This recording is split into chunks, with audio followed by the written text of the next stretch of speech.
G'day fellas, Jim Harnwell here from Fishing World magazine. It's up in the upper Shoalhaven River fishing a nice little rocky snaggy bank. Here with my buddy Steve Gill, better known as Gilly. Gilly's a pretty well-known tournament angler in the bream circuit. Thought it'd be a really good idea to run through a few of the tips and techniques you need for comp success, just in case any of you guys are interested in getting into the competition scene. Now there's a lot of comps around these days. Some are serious and some are a bit more social, but there's still, competitions, and people who fish in them want to win. Yeah, g'day guys, Steve here. Look, what we're doing here is probably something how I would approach a pre-fish day. We just come out with a mate and you just think of the time of year, for example. So we're thinking a lot of the bream have moved back into the river now after they're spawning through the winter, yellowfin bream we're talking about. And they'll congregate in schools when they move back in before it really warms up.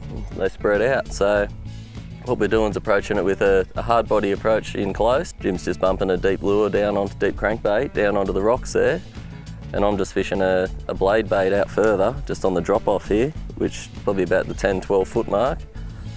And we're just searching that way. And if either of us come up with a pattern that seems to be working there, we just obviously both swap to that technique. And then over the course of the day, or however long you were pre-fishing for, you would come up with a pattern there that you thought, this is what we'll do on comp day. Whether or not you found any fish, sometimes that's what pre-fishing is all about, not finding fish.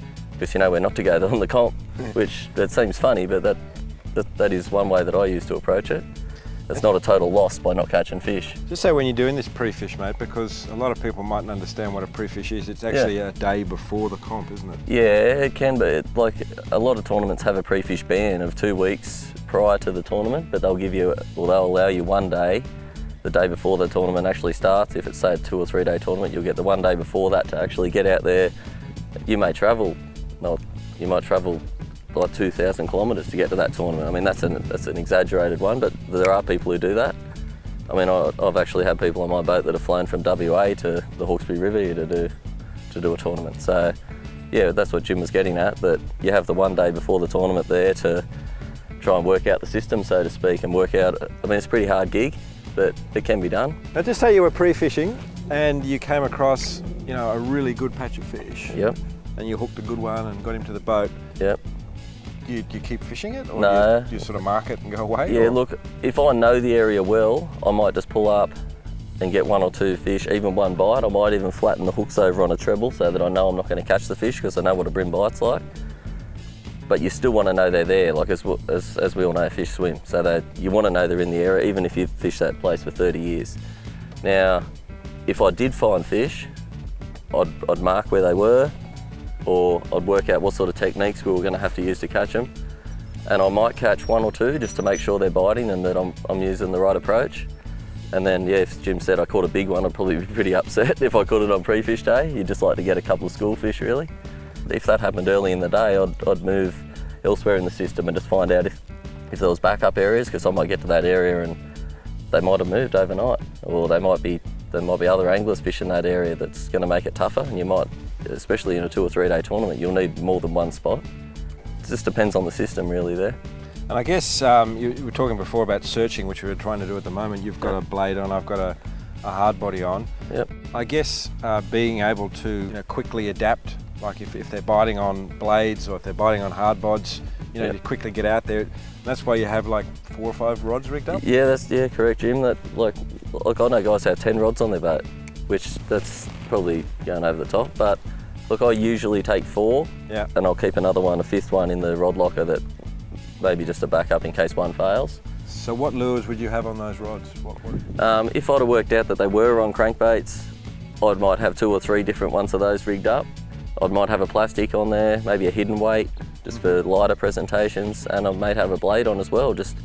But you would have usually sorted all that out on your pre-fish day. That's the aim of the pre-fish day, is to sort out what you're going to have, even with your 5 rods. So just say you're fishing a comp, just say in the Shoalhaven, and you find the fish 15 mile up the river or something. Is that where the big high performance boats come in, because you can zoom up there really quickly? Absolutely, and once again on the pre-fish day you can cover more miles. But look, there's a lot of guys win boats out of small tournaments, out of small boats, and the reason for that is they may focus on one area rather than having the ability to run. They're not going to waste an hour and a half running to a spot. Yeah. You don't need to. I mean, look, I wouldn't go back because it is a lot more comfortable in rough water, and it's definitely better having the option to go wherever you like. It doesn't mean you won't fish at the start line. You might have the 150 and put a half an hour on it for the day. Yeah. Yeah. But it is definitely it's an advantage because you have the option of both. So Gilly, just say we were fishing a tournament now and we'd caught, our bag of just medium-sized sort of school fish. Yep. And we just kept catching that exact same size fish, all the time, and it's obviously not going to benefit us in any way. Would you move on and try and specifically target a bigger fish? Yeah, for sure, Jim. If you've fished that area for a while and you've been getting numerous fish and they've all been around the same size, look, a lot of people would just stay there and hammer away at them, hoping for a bigger one, but I probably wouldn't personally. I'd probably move on to an area, even if I didn't know the system that well, I'd just move to maybe look for other areas the same as where those fish are that may hold fish. I mean, I might fish for nothing for the rest of the day, but in the end it's probably the same result as casting into a school of fish that are all the same size. You're not going to upgrade there anyway. Is there spots that you could sort of recommend as being, generally more sort of big fish productive than other spots? Yeah, well, rock and snag structure. I mean, you definitely see big fish around structure. It's very unlikely to catch a big bream swimming around in the middle of nowhere, whereas you do catch a lot of smaller bream on an open sand flat with no weed or anything. They just seem to go on there. I don't know if they've learnt not to yet or not, but whereas a big bream, that you'd have to have some sort of weed or gravel on that patch on the flat just to make it some sort of cover for them. Yeah. So yeah, I'll look for that sort of thing, and but look, largely I'll look for rocks, or even bridge pylons are good places to target a big bream. Oyster racks, I mean, without a doubt, if there's any of those in the system, there's massive fish in there. Whether or not you're going to stop them or not's another thing. Yeah. Deep rock edges with a lot of current are definitely a good place for big bream too. Very hard areas to fish though. They are hard to fish. Yeah, I mean, not a lot of people can do that. They just get snagged all the time. You've got to really know what the bottom feels like there. I mean, you might be fishing 30 or 40 or 50 or 60 foot deep there, and to be able to feel your lure bouncing on the rocks there, you've got to do that sort of fishing a lot to get good at it. So a lot of people shy away from that sort of thing. I suppose that sort of leads to the question too, that if you're going to succeed as a comp angler, you have to be a pretty good all-round. A lot of the guys who've been fishing their whole life are the real threat. And I mean, as we said, there's the preparation that goes into tournaments is what wins a lot of tournaments. Yep. Not just the pre-fishing, but also making sure all your tackles, say you're going to use a deep crank, you would have all those lures, if you were going to retrofit them with the right hooks that you wanted to use rather than the ones that came on the lure, you'd make sure all that was done. If you were using plastics, you'd have your packets cut open, ready to go.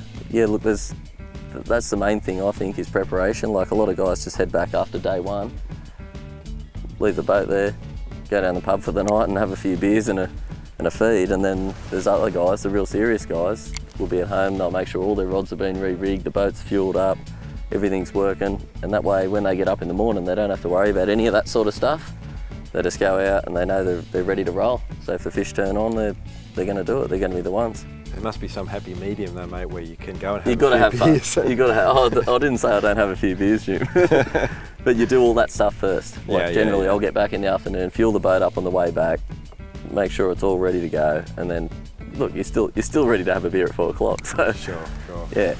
I guess the other thing though, a lot of people, they mightn't be particularly interested in comp fishing. I mean, I'm not all that interested in it. I've fished a few social comps, and I actually was surprised at how much I enjoyed them. Yeah. But you definitely learn a lot, don't you?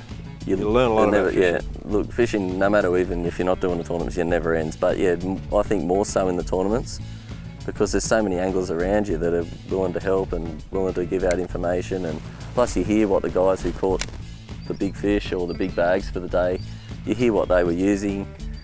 So Gilly, if someone's out there watching this little video clip and they're thinking about, maybe they might like to do a couple of tournaments, see what it's like. I mean, the people are friendly, it's all pretty laid back, is it? Yeah, look, I've made some mates now that I like from Melbourne even, that just purely through tournaments. Like, we've been away at a caravan park doing a tournament. A mate of mine's driven past, and he's now a mate, he wasn't then, didn't know him from a bar of soap. He's driven past, pulled up, had a chat, now I'll go away and stay with him. That's cool. I've met some of my best mates have come from tournament fishing. So yeah, I mean, there is people who bag tournaments. They think, I don't know, they're probably guys who've never done it. It's just like anything else in life. But yeah, look, no, you're definitely going to make great friends doing it. And it's a great way to get away. You can even take the wife. Me and her are going away soon to do some grand finals. We're going to stay at Foster. We've got a place on the water, the pool, have barbecues in the afternoon. You know, go out to a club for a couple of nights. I mean, it's a good family thing. Yeah, you're away for 7 hours of the day, but look, I'd definitely recommend it. I've been doing them now for 6 or 7 years and I can't fault it. I love it. Got him on, mate? Yeah, mate, I just hooked a reasonable sized fish in here along these rocks. Ah. Just throwing an SX43 along there, and it's been pretty quiet. We just had a couple of taps and come up trumps on him. I'm just going light on him. He's taken a fairly big run already. Yeah. And just hoping I don't pull the hook out of him. Want to get him in. It's a bream. It is a bream. It's a good bream too. All right. Well It's not done. a bad way to finish the day. Whoa, that's a cracking bream. It is a cracking bream. A couple of those in a tournament's what you're after. Oh yeah, fantastic. There you go, guys. Cracking bream there Gilly got just at the end of the day. He'd be, easy 36 centimetres, wouldn't he? Yeah, he'd be around 36, 40. He'd be a kilo, I'd say. Kilo fish. It's a little bit skinny, so he may be just under, but... Well, there you go, guys. I hope you can see from the video that Gilly and I put together for you today that bream fishing is a fantastic sport. Urge you to get out there and give it a go. Gilly, fantastic fish, mate. Oh, mate, yeah, look, we better do the right thing and get this fish back in the water. There's fish like that are too important to take, so anything up around the kilo size has been there a long time, could be 20 years old, so definitely worth keeping in the environment. Wow. And the value of that fish to us as recreational anglers is just massive. You know, everyone wants to catch those. So especially on a hard body lure like that, that was a good, makes the day. Awesome stuff, mate. But so we'll get him back in the water. All right, guys. Well, hope you enjoyed the clip, and we'll see you out there. And off he goes. Make some other lucky angler happy. Well done, mate.